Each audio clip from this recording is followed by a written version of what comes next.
Mr. Speaker, the European Union was once just a remarkable dream, a hope that our countries which fought and murdered each other on an industrial scale twice in 1 century could come together, a refusal to return to extreme nationalism and a determination to prevent more bloody conflicts where tens of millions are killed. The audacious idea of European integration was motivated by fear, but it was made possible by shared ideals: democracy, human rights, equality, freedom, and a refusal to submit to the tyranny of fascism ever again. After the Second World War in 1946, Winston Churchill said this: "If Europe were once united in the sharing of its common inheritance, there would be no limit to its happiness, prosperity and glory." But today, some Conservative colleagues talk about total independence from Europe as though it's a virtue. Let me remind them, Churchill understood the European dream is to build a whole bigger than the sum of its parts. He understood that it's about pooling sovereignty, working together, sharing control. Let us now be honest with the country. Total independence is a fantasy. It's the same idea that motivates an angry teenager to run away from their family. Total independence means throwing a tantrum and ending up in the cold. Total independence is selfishness. It's individualism, arrogance, superiority, a refusal to work together, and the breakdown of the common good. Total independence will lead to total isolation. And let us be honest, Britain did not become great in total isolation. Britain thrived by becoming the biggest treaty-signing power in the world.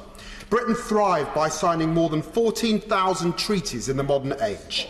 Britain thrived by sharing our sovereignty, not stockpiling it. NATO membership, which compels us to deploy soldiers when our fellow members are attacked.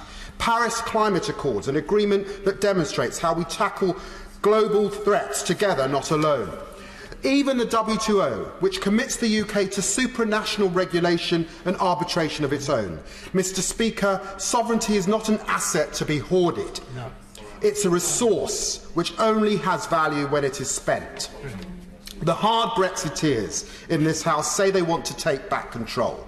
They say that we lost it because of the European Union. But in reality, they are still mourning Suez, Britain's last fling of the colonial dice. Back then, Anthony Eden failed to recognise that Britain was no longer capable of launching a solo imperial adventure.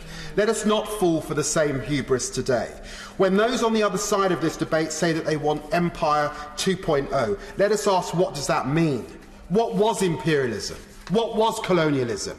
At its worst, the British Empire was exploitation and subjugation, moral superiority that led to putting humans in shackles, the oppression of black and brown people because this country thought it knew best. Those countries once coloured pink on the globe were not won in negotiations, they were taken by force. Today we need to build a new image of Britain, one that brings this country together after years of division. We have to use our imagination, and Empire 2.0 is not it. After the global embarrassment of Suez, Britain became the sick man of Europe. The EEC was set up in 1958, but Britain did not join until 1973. In those years, GDP per head rose 95% in France, Italy and West Germany. Britain only grew by half that rate. Our industry and economy fell behind. Mr. Speaker, Europe gave post-imperial Britain a chance to regain some wealth and dignity. In the 40 years since our economy grew faster than France, Germany and Italy, we restored our position on the global stage. But it was not only our prosperity that increased. Our allies in the US respected us for our seat at the top table of Europe, and the rest of the world saw us become a confident nation again, a grown-up country prepared to take a give and take for the greater good. The Brexiteer promise to take back control in 2016 was nothing more than a deluded fantasy, a lie that divided friends and families, a lie that pandered to racism and xenophobia, a lie that caused an extra 638 hate crimes per month. What does it say about the United Kingdom when the UN sends rapporteurs to warn us of increased racism in our country? What does it say about Britain when our politicians play to the fears of migrant, racist and religions to win votes? What does it say when Nigel Farage stood in front of a Nazi-inspired poster of refugees with the caption "Breaking Point"? The founder of the Labour Party, Keir Hardie, spoke of the socialism's promise of freedom, its larger hope for humanity and of binding the races of of the earth into one all-embracing brotherhood. And so to my good friends in the party, those who are still wavering, I ask honestly, can you really vote for this politics of division and hate? Can you really vote to slash workers' rights and protections? Can you vote to give tax avoiders a sanctuary? Can you vote to hand over more power to the clumsy hand of the market?